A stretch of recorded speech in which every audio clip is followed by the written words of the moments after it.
So, the reason why we're doing this again, we're going to video again kasi naka-time-lapse pala yung kanina and hindi nakuha yung mga pinagsasabi ko kanina.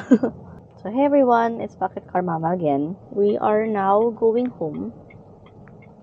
So, actually, kaka 4 months lang ni Bluey kahapon, April 14. So, November 14 yung birthday ni Bluey. Question sa aircon, malamig naman yung aircon. Tapos, so ito galing pa to sa initan. It just takes a while for it to do its thing. So, habang traffic, I don't usually creep a lot. I still give some space kasi medyo malakas yung hatak ng CS15 and I put it on neutral. So, ito siya. Questions about the fuel economy. So, kanina, it was around 12.4. Nasa 11.5 liters per 100 kilometer na siya ngayon. Ano pa ba yung mga pinagsasabi ko kanina? Suspension is good. It's better than a hatchback. Based on my experience, ang gamit ko kasi before is Wigo. It's a 2019 Wigo. It will still take you from point A to point B and it's an amazing car. So, something to step it up would be the CS15. Kasi when it comes to yung mga humps or yung mga lubak, okay siya. It's not as great as the CS35. It's not as great as the CS55 or the Unity or the Uni-K, pero it's enough to feel comfortable while you're driving. So at least that one, I can be honest with that. Sa mga curves, there's not much body roll. Kasi the seat's going to hug you during those curves. And yun yung maganda. I can say na comfortable yung drive ko and mas sanay na ako. I mean, it would take you a month siguro or less to get used to the car, especially if you drive it daily. Pero ako kasi, I use Bluey for grocery runs, for vet runs, so not really a daily driver. And yung fuel consumption ko, might I add, is not accurate. Kasi nga, hindi ako araw-araw nag-drive. Hindi ako araw-araw namamalengke. I usually do it like twice or thrice a week. Depende na lang if I need to bring the dogs to the vet. So, that's what I do. So, yung sinabi kong 12.4 liters per 100 kilometer, ano siya? May kasama ng traffic, may kasama ng idling, mahilig akong mag-idle. So, my base is not going to be the most accurate. Let's see na lang how far Bluey will take me. From 12.4 this morning, right now, nasa 11.5 tayo. We're stuck in traffic. It's to be expected kasi 4 o'clock na rin.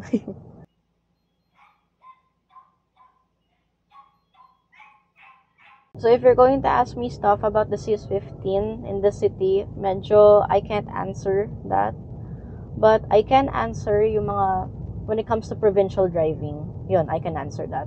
Driving ADCT, hindi siya hassle. Hindi siya nakakapanibago. It's just as simple as driving an automatic. Siguro there are times na medyo jerky siya when it comes to low speed. Pero during high speed, sobrang smooth niya. Don't forget to like, share, and subscribe for more CS15 content. So why am I vlogging while driving? I wanted to update yung owner's review ko because a lot of people are already commenting and asking kamusta na si Bluey ngayon, after 4 months. And kaka first PMS ko din, so I haven't really finished that vlog yet. So I'm supposed to make a 3-part series. Why I chose the CS15, how was my first PMS, and the updated owner's review. So, yun yung 3-part series natin for the Changan CS15. Syempre, I'm going to discuss about the after sales, ano yung mga common problems. Since medyo matagal ko nang kasama si Bluey, I want to give yung honest opinions ko and yung thoughts ko about driving the CS15, yung mga pros and cons, what are the likes and dislikes, what are the things that we would hopefully look forward to kung meron mang CS15 Plus, ganon. For me, the only cons that I would see is yung cup holder. So, yung cup holder niya is pwede lang sa mga McDo, Jollibee, yung mga cups na doon, but you cannot fit your aqua flask and your Stanley Cups or whatever it is the kids call it nowadays. So I don't see a lot of Changan on the road in Bulacan. Pero merong mga CS35 owners and CS55 owners na akong nakita, and that's good. Hopefully dumami pa yung mga Changan owners sa Bulacan. Siguro yung mga common na tinatanong, is it stable on higher speeds? Yes, it is stable during higher speeds. Pag hindi mo tinitingnan yung speedometer, tapos you're at around 80, 90, hindi mo ramdam na 80 or 90 yung speed mo. Unless you look at the speedometer. It's very compact. It's a compact car that can fit yung mga narrow roads sa provincial areas. Ilang beses na akong pumunta sa mga rough roads. And wala namang problema, lalo na sa mga paahon. So, does it have enough power to go up? Yes. Kaya ito yung binili ko. So, the Changan CS15 is a practical car.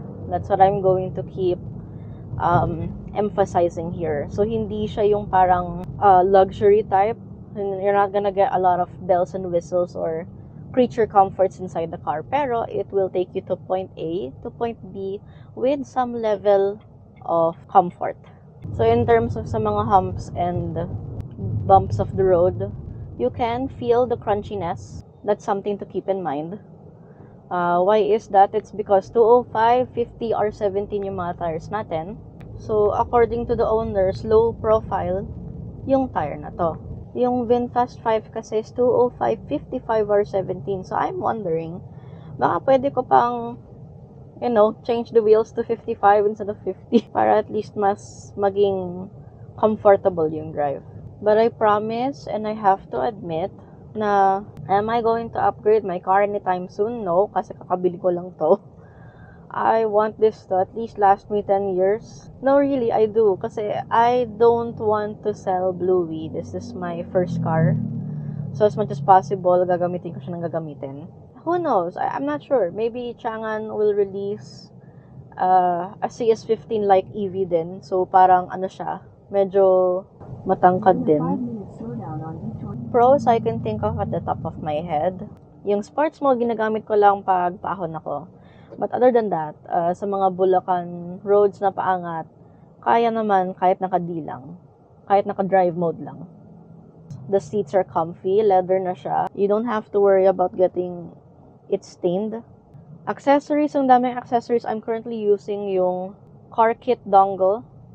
So, kaya may Apple CarPlay and Android Auto ako. The side mirrors are pretty big. As in, kita mo, malaki siya. Mahaba din yung rear view mirror. You can see the whole thing. Hindi siya sobrang magnified. So, you can still see a little bit of the sides. This has speed sensing locks. Pag mga 20 yung speed mo, magla-lock na siya agad. Auto-lock na siya. Adjustable yung driver's seat. 6-way. So, my front and back, forward or back yung pag-recline niya and yung seat height niya. So, for small people like me, for reference, 5 feet ako, it doesn't feel like sobrang taas mo from your driver's seat. Okay yung driving position niya kasi kita mo pa rin yung dash mo, the top of your dash, and you can even see a little bit of the hood. Another good point, I love the acceleration and the braking. Hindi siya sudden. Especially when you get used to it too. And it has a sunroof. I love the sunroof. It's my first time having a car with a sunroof. And this is also a good size too. Hindi siya masyadong malaki, hindi din siya masyadong maliit. There's enough headspace and room for everybody. Leg space and all that. So yeah, if you have any comments or questions that you want to know more about the CS15, just leave it in the comment section below of this video. Tapos, I can include it in the upcoming 3-part series sa CS15 review. Hope you enjoyed this video. Thanks for watching and drive safe always. Bye!